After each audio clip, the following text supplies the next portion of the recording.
ಮಾಡಿರುವಂತಹ ಮತ್ತು ಕೆಕೆ ರೆಡ್ಡಿ ಅಂತ ಸದೆ ಬಡಿಬೇಕಾದರೆ ನೀನು ಗಂಡುಗಳನ್ನು ಹಿಡಿದುಕೊಂಡು ರಾಯನಂತೆ ಅವರನ್ನು ಸಂಹಾರ ಮಾಡಿದಾಗಲೇ ಈ ರೈತರು ಬಾಳಲು ಸಾಧ್ಯ. ರಾಯಣ್ಣ ಬಾಳಲು ಸಾಧ್ಯ.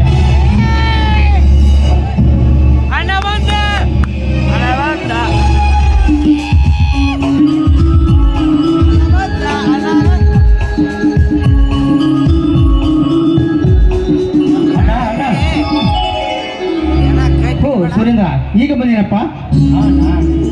ಅಣ್ಣ ನಿಮ್ಮೆಲ್ಲರ ಆಸೆ ಅಂತೆ ನಾನು IAS ಪರೀಕ್ಷೆಯಲ್ಲಿ ಪಾಸ್ ಆಗಿದ್ದ ಕಾರಣ ಸರ್ಕಾರ ನನ್ನ ಇದೇ ಜಿಲ್ಲೆಯಲ್ಲಿ ಸಬ್ ಇನ್ಸ್ಪೆಕ್ಟರ್ ಆಗಿ ಆಯ್ಕೆ ಮಾಡಿದೆ ಅಣ್ಣ.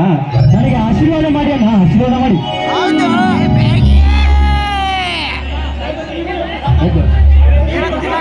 ಮೈದ್ರ ಈಗಿನ ಶುಭಕ್ಕೆ ಆ ಬಸವೇಶ್ವರ ತಕ್ಕ ಫಲವನ್ನೇ ಖರೀದಿಸುತ್ತಾರೆ. ಮೈದ್ರ ನೌಕರಿ ಬಂದಿದೆ ಅಂತ ಅಣ್ಣ ಅತ್ತಿಗೆನ ಮರೆತು ಬದುಕಬೇಡಪ್ಪ, ನೆನಪಿಟ್ಕೊ.